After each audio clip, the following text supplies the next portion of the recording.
Knowledge is power, or at least it's helpful information. Hi, I'm Esta Ryder, broker owner of Ryder Realty.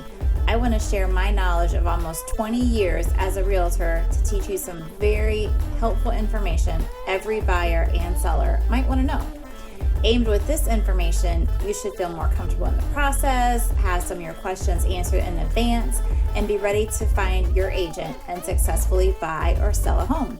Thanks for joining us. Hi everybody, welcome back to our Ryder Realty discussion, and today we're going to be talking about how your price should be listed, how that's determined. And I want to put in a couple of disclaimers at the front. One is that some of you might not like what I have to say, and I'm sorry. And the other thing is I get it, because my husband and I have sold multiple properties, and I can tend to be the same way, or one of us can tend to be the same way. And there's also a lot of emotions that play into determining a listing price for a house. So let's start with a story, because I think that is a great way to explain things. Not that long ago, I had a couple looking at a house. We were looking at a house not terribly far from where we live in our county, and we almost didn't see it because the pictures inside made it look like there's no way that list price makes sense, like not even close. And it wasn't, they weren't great pictures, but it wasn't that. It was just what it looked like. In terms of like colors on the wall and how some of the rooms were done, it just didn't make sense that is what they would list this house for. But because of their situation, like we really needed to see it. We needed to see several houses. They needed to find something. And so very last minute, we made a decision to see the house. The agent was so nice, very nice.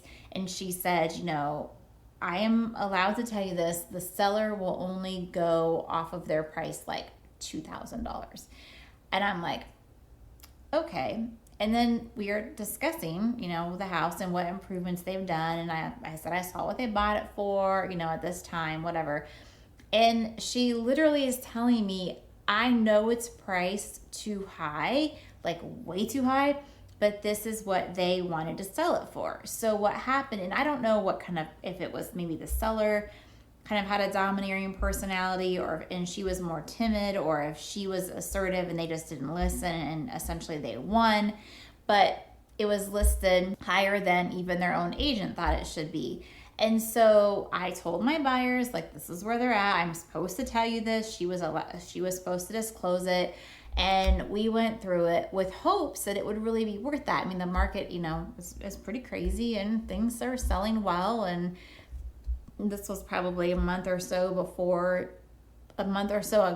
and then, a month or so before I'm recording this. So it was making sense. So we went through it, and we're like, oh my goodness, there's no way. Now, the house did have some really nice features that we couldn't necessarily see online.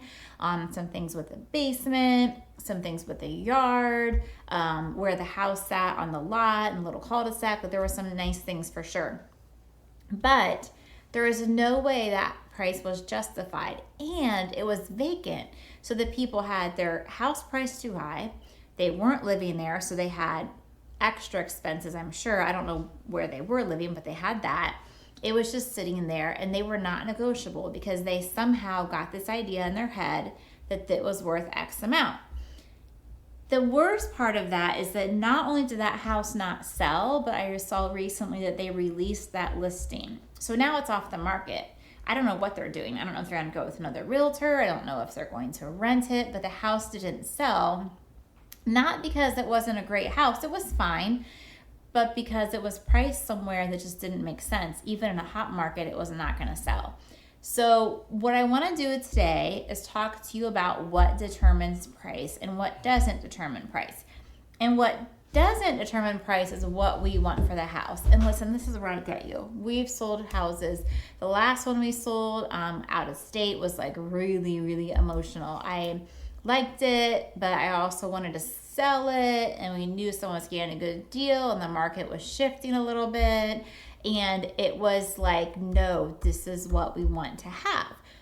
So I understand how that can be, but what happened with us is that we also understood that we didn't control the price, that the market kind of did, and We had a wonderful agent who was very helpful to us, and we did end up selling that property. So that brings me to some of the points I want to talk to you about with you guys. Number one is it does not matter how great you think your house is, or how many wonderful memories you've had, or what you think the neighbor sold their house for, or how your house compares to the neighbor. Unfortunately, none of that matters in the value of your house. What does matter are things that an appraiser is going to look at in terms of coming up with value, and also what a buyer thinks. So if there is something that you love about your house but buyers don't, it doesn't matter what you think, it matters what they think. If you feel like your house is worth so much more because it has, I don't know, whatever, a bigger deck than your neighbors, and your neighbor sold for $500,000, so yours should sell for $550,000. Unfortunately, no matter how great your deck is, it's not a $50,000 better deck. Does that make sense? So again, the market is determined by what buyers are willing to pay, and then for those who are getting in loans, by what an appraiser is willing to value it at. So real quickly, I just want to talk about a few of the things that appraisers look at that are specifically on an appraisal. So if you've seen an appraisal, it has like all these different things listed, and then some value that they're giving to you compared to other properties in the area. So some of the things that they're looking at, and we know this because it's literally listed out, are going to be bedrooms, bathrooms, above ground square footage, because the above ground counts more than below ground, like your basement. Garage, does it have a garage? Does it not have a garage? How many cars will your garage hold? Is it attached and detached? All that is covered under the element of garage.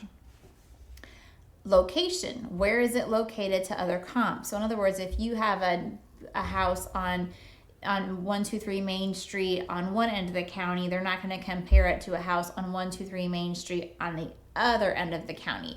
They want to keep that location similar, so you're kind of comparing apples to apples in terms of what that location offers. One thing that is not a line item per se is like updates, but that certainly plays into that. And so an update could be valued differently. I'm not an appraiser, I'm not going to get into that, but a house, you have two houses that are identical, one's updated, one is not. The updated one always holds more value in the mind of a buyer, which is why people will buy flip houses so often. They like the look of it, so that is going to make a difference. I can't give you a dollar amount value for any of these things. Again, I'm not an appraiser, and it's kind of past the scope of this, but I do just want to let you know that those things all factor into the value of your home. The other thing is that, remember, because even though we have ideas of what we want for our house, we don't determine the value. We need to trust our realtor, because here's the thing. You picked them. So if you picked them, then you should trust them to give you guidance on the price. If you don't trust them to give you guidance on the price, then you're probably using the wrong realtor. So you want to listen to your realtor's guidance on what to price that house at, because they are aware of the value of the different things and what appraisers are looking for and what buyers are looking for. If you don't feel comfortable with that, then find a different agent. Also, let's say that you're like, I want, $1 million, and your agent says it's worth $500,000. If they list it for $1 million, then they're doing what you want for whatever reason. Maybe they just want their sign in the yard. That happens because then they want a buyer to call them, and they know your house isn't going to sell, but they're going to sell them something else. It's unfortunate, but I see that happen. Maybe they're just afraid to tell you no because you're so adamant this is what your house is worth and this is what you're not going to like. I'm actually going to say this. Shame on you. You need to trust their opinion, because their job is to sell your house. And if your price is double what they're saying, then of course it's not going to sell. And then guess what? You get mad at them. Now, realtors also need to learn how to, make sure they're showing you comps and things, and we'll discuss that in a minute, but make sure that you use their guidance. The other thing is that you need to have them show you comparables. Some realtors will go in, see your house one time, because I've heard people tell me this. They saw my house one time, they spell out a number, that was that. They didn't show me sold houses. They didn't show me what other things were selling for in terms of what they looked like or where they were in location to mine, or they didn't even come look at my house before they came to list it. It's good for them to see your house and then do comparables and then show you the comparables so that you can actually see, and then when they're giving you a number, that's going to make sense, and then you can determine from there what you think. Those are all the pieces of determining the price, and then you can get a good price that's going to help your house to sell. Because just like this house we were talking about that my client saw that didn't sell, you don't want that to be your house. And houses that are priced right may, keyword is may, get multiple offers, and may, the keyword is may, sell for more than list price, and may, and the keyword is may, sell on day 1 or day 2. That's not a guarantee, but everything is more likely to sell better or have better terms when it's priced correctly. So I hope that helped. I do want to give you a few takeaways though first.